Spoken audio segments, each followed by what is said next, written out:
عزیزان گرامی، اس قاسم کا ماتم ہے جس کا بدن گھوڑوں سے پامال ہو گیا تھا۔ اسے حسین نے حسن کے بعد باپ بن کے پالا تھا۔ خدا جانے جب وہ قاسم رخصت آخر کے لیے خیمے میں آئے ہوں گے تو سید الشہداء کے دل پہ کیا گزری ہوگی۔ حسین نے قاسم کا چہرہ دیکھا، قاسم کے چہرے میں حسن کا چہرہ نظر آیا۔ مولا حسین نے قاسم کو سینے سے لگایا، اتنا روئے کہ حسین کو غش آ گیا۔ عزیزان گرامی، آپ نے چند جملے مصائب کے ابھی اس سے قبل مسلسل آپ مجالس میں سن رہے ہیں۔ قاسم کہ جو گھوڑوں سے اس طریقے سے پامال ہوا کہ اس کے سلسلے میں دو روایات ملتی ہیں کہ ایک یہ کہ حسین خیمے تک لاشیں یوں لے کر آئے، اس ایک روایت کے مطابق سینہ مولا حسین کے سینے سے متصل تھا، پاؤں زمین پہ خط دے رہے تھے اور اس طریقے سے مولا لاشیں کو خیمے میں لے کر آئے۔ اور دوسرے قول کے مطابق جب مولا مقتل میں پہنچے تو قاسم کا لاشا گھوڑوں سے اس طریقے سے پامال ہو چکا تھا کہ قاسم میدان میں کہیں نظر نہیں آ رہے تھے۔ حسین نے آواز بلند کی، قاسم قاسم قاسم۔ بیان کیا جاتا ہے کہ حضرت قاسم کے بدن کے ٹکڑے میدان میں یوں بلند ہونا شروع ہوئے، کہیں سے کوئی ٹکڑا بلند ہوتا تھا، کہیں سے کوئی ٹکڑا بلند ہوتا تھا، گویا آواز آ رہی تھی کہ چچا جان آپ کا قاسم یہاں ہے، آپ کا قاسم یہاں ہے۔ کچھ ٹکڑے تو میدان میں بکھرے تھے، کچھ ٹکڑے گھوڑوں کی ٹاپوں پہ تھے۔ آواز آ رہی تھی چچا جان آپ کا قاسم یہاں ہے، آپ کا قاسم یہاں ہے۔ عزیزان گرامی، یہ تو قاسم کے بدن کا حال ہے۔ بس چار جملے سنا، دل چاہ رہا ہے مصائب کی یہ باب ہم نے کب سنا اور یوں بھی اپنی زندگی میں بہت کم بیان کیا، لیکن مسلسل حضرت قاسم کے مصائب پڑھنے کے بعد دل چاہ رہا ہے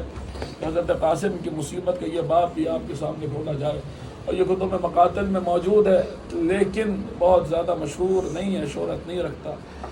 علامہ دربندی نے اپنے مختل میں لکھا ہے، دیگر علماء نے، صاحب ابو الحمہ نے بھی نقل کیا، مرزا دبیر نے اس مصائب پر ایک مرثیہ بھی کہا ہے کہ جس وقت یہ تو قاسم کے بدن کا حال ہے، اب سنیے ذرا قاسم کے سر کا حال سنیے، تو دو چار جملے سن لیجئے اور پھر آپ کے سامنے مہندی ہوگی، آپ زیارت فرمائیں گے حضرت قاسم کے سر کا حال کیا ہے کہ جس وقت یہ قافلہ کربلا سے چلا شام کے لیے، سرہائے شہداء نوکے نیزہ پہ بلند کیے گئے، حسین ابن نمیر ملعون عمر سعد ملعون کے پاس آیا، آگے کہنے لگا وقت ہو گیا کہ ہم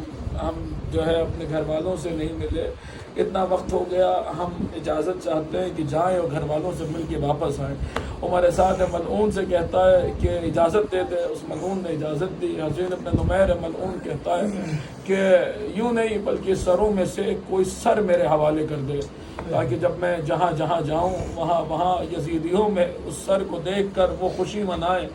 اور اہل بیت سے جو عقیدت رکھنے والے ہیں وہ اس سر کو دیکھیں تو ان کے غم و اندوہ میں اضافہ ہو۔ عزیزان گرامی، عجیب جملہ ہے، میں نے حوالے دیے، کتب مقاتل میں موجود ہے کہ اس ملعون نے جو سر ایران میں اسی مقام، اسی روایت کے مطابق وہ مقام بھی موجود ہے شمران میں تہران کے پاس کہ جس کا نام امام زادہ قاسم کے نام سے وہ جگہ بھی موجود ہے کہ حسین ابن نمیر ملعون کے حوالے عمر سعد ملعون نے کہا ان سروں میں سے کوئی بنی ہاشم کا سر لے جا۔ اب سنیے گا چند لمحوں جانب وہ جو سر لے کر گیا ہے کہ اپنے گھر ہو کر پھر میں واپس آؤں، تو جو کیفیت بیان ہوئی ہے وہ کما قو پڑھی نہیں جا سکتی کہ حسین ابن نمیر ملعون نے جس سر کا انتخاب کیا وہ حضرت قاسم کا سر تھا۔ اب آپ سنیے، یہ بھی باب ہے حضرت قاسم کے مصائب کا۔ میں سمجھتا ہوں کہ اگر یہ نہیں پڑھا گیا تو شاید جو ہے وہ آج کے دن تمام نہ ہو، یہ رات تمام نہ ہو۔ اور حضرت قاسم کے آپ بدن کے مصائب تو سن چکے، اب ذرا سر کے مصائب کے حوالے سے دو چار جملے سننا میں مجلس کو تمام کروں کہ حسین ابن نمیر ملعون حضرت قاسم کے سر کو لے کے گیا اور بیان کیا جاتا ہے کہ جہاں جہاں سے گزرتا تھا حضرت قاسم کا سر، وہاں یزیدیوں میں امویوں میں خوشی منائی جاتی تھی قاسم کے سر کو دیکھ کر۔ اعلان کیا جاتا تھا دیکھو یہ حسن کا بیٹا ہے، یہ بنی ہاشم کا فرد ہے۔ عزیزان گرامی، یہاں تک کہ وہ مقام شمران تک پہنچا، مقام شمران تک پہنچا۔ شمران کے مقام پہ حضرت جابر ابن عبداللہ انصاری کی نسل سے خاتون وہاں رہتی تھی جس کا نام تھا جاریہ کے گھر پہ اس نے یہ سر کو رکھا۔ اسے نہیں پتا، اس مومنہ کو نہیں پتا کہ کربلا کے واقعہ ہوا ہے اور یہ کس کا سر ہے اور یہ کون لوگ ہیں؟ فوج میں آ کر ایک سر رکھا کہ کچھ وقت کے لیے سر تمہارے گھر پہ رکھ کے جا رہے ہیں۔ عزیزان گرامی، اب یہاں مصائب کا وہ باب ہے کہ جسے نہ میں پڑھ سکتا ہوں نہ آپ سن سکتے ہیں، کیونکہ حق تو یہ ہے کہ پڑھنے کے بعد انسان زندہ نہ رہے، سننے کے بعد انسان زندہ رہے۔ میں صرف اشارہ کر رہا ہوں، آپ حضرات تک پہنچ گیا تو شاید پوری زندگی رونے کے لیے کافی رہے گا کہ وہ ملعون روز جتنے دن بھی وہ سر وہاں رکھا رہا، روز صبح آتے تھے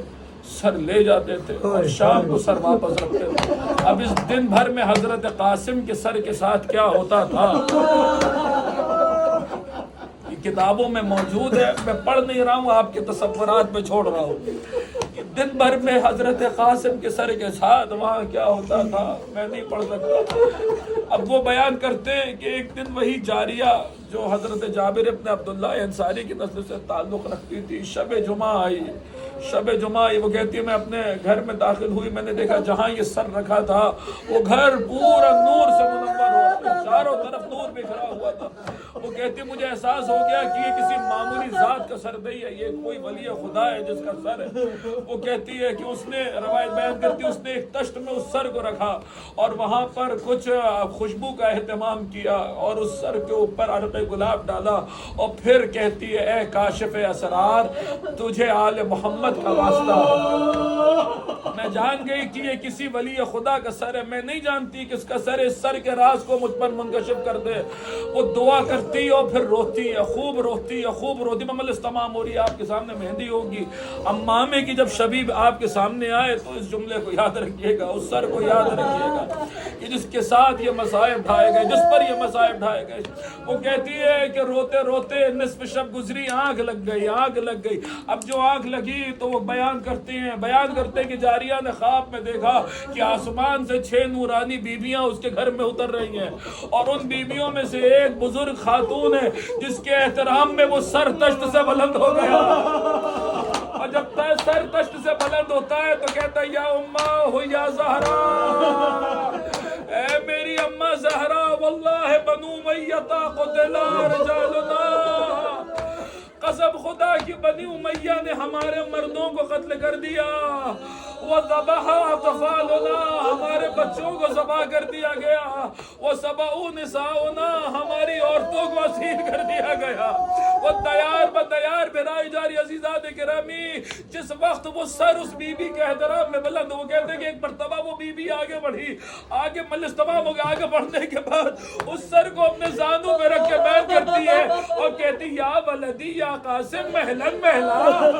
اے میرے لال قاسم صبر کرو اور رک جاؤ، ذرا ٹھہرو، صبرا ذرا صبر کرو، رکو۔ بی بی فرماتی قیامت کا دن جب آئے گا، اے میرے لال میں تمہارے بابا کا زہر میں ڈوبا ہوا پیراہن اپنے دائیں کاندھے میں رکھوں گی، تمہارے چچا حسین کا خون میں ڈوبا ہوا پیراہن اپنے بائیں کاندھے میں رکھوں گی، عرش کے پائے کو پکڑ کے کہوں گی خدایا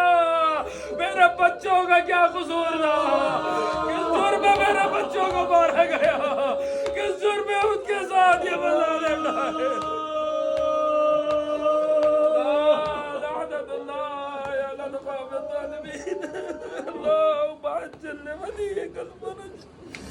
وجعلنا من آباده وأنصاره ما تبع حسن